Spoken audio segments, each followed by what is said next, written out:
Hello hi. ഒരാഴ്ചക്ക് മുകളിലായി 2 മാങ്ങ ഫ്രിഡ്ജിലിരിക്കണ്. അപ്പം ഞാൻ വിചാരിച്ചു അതിന് അച്ചാർ ഉണ്ടാക്കിയെടുക്കാന്ന്. വെറും അച്ചാറല്ല, നമ്മളെ സദ്യ സ്പെഷ്യൽ അച്ചാർ.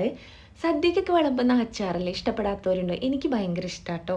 അപ്പം ഞാൻ അതെങ്ങനെ ഉണ്ടാക്കിയെടുക്കണേന്ന് നോക്കാം. ഫസ്റ്റ് തന്നെ ഈ മാങ്ങേനെ ഒന്ന് ചെത്തി നോക്കട്ടെ, കാരണം പഴുപ്പായിട്ടുണ്ടോ എന്ന് അറിയാനാണ്. അപ്പോൾ പഴുപ്പായില്ല, കുഴപ്പമൊന്നുമില്ല. ഇനി ഇതിൻ്റെ തൊലീനെ ഒന്ന് ടേസ്റ്റ് ചെയ്ത് നോക്കട്ടെ. കയ്പുള്ള തൊലിയാണെങ്കിൽ ചെത്തിക്കളയണം. അതൊന്നുമല്ല, കയ്പൊന്നും ഇല്ലാത്തതാണെങ്കിൽ തൊലിയോട് കൂടി തന്നെ നമുക്ക് ഉപയോഗിക്കാം. അപ്പോൾ ഇത് അത്യാവശ്യം കയ്പുള്ളത് കൊണ്ട് തന്നെ തൊലി മൊത്തം ഞാൻ ചെത്തിക്കളഞ്ഞിട്ടുണ്ട്. ഇനി ഇതിനെ ഒന്ന് മുറിച്ചെടുത്തിട്ട് പീസാക്കി എടുക്കാം കേട്ടോ. ചെറിയ ചെറിയ പീസുകളാണ് ആക്കിയെടുക്കുന്നത്. വലിയ പീസാക്കി കഴിഞ്ഞാൽ നമ്മൾ ഉദ്ദേശിക്കുന്ന ടേസ്റ്റ് കിട്ടൂല.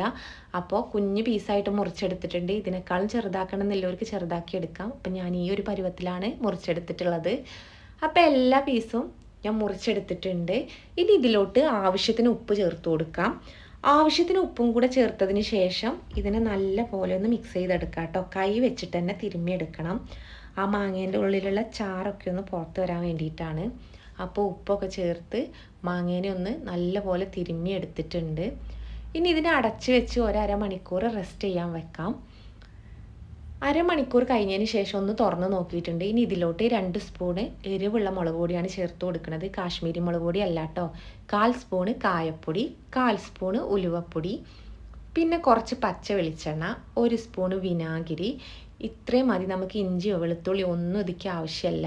ഇനി ഇതിനെ നല്ലോണം ഒന്ന് കൈ വെച്ച് തന്നെ തിരുമ്മി മിക്സ് ചെയ്തെടുക്കണം കേട്ടോ. നമ്മൾ കല്യാണ വീടുകളിലൊക്കെ ഇതൊക്കെ രാത്രിയാണ് അവർ ചെയ്ത് വെക്കുന്നത്. ഇതുപോലെയൊക്കെ തിരുമ്മി യോജിപ്പിച്ച് അവർ അച്ചാറുണ്ടാക്കി വെക്കും. രാവിലെ ആകുമ്പോഴത്തേനും ഇത് പരുവായി കിട്ടിയിട്ടുണ്ടാവും കേട്ടോ. ഇനി ഇതിലോട്ട് ഞാൻ കുറച്ച് തിളപ്പിച്ചാറിയ വെള്ളം ചേർക്കുന്നുണ്ട്.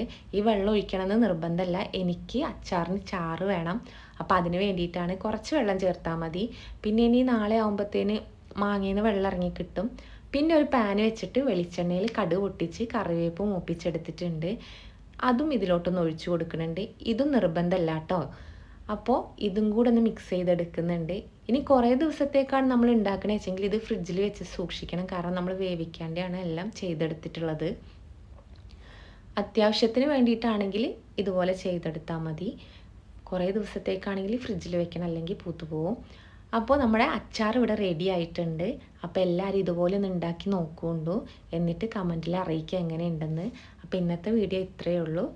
Tata bye.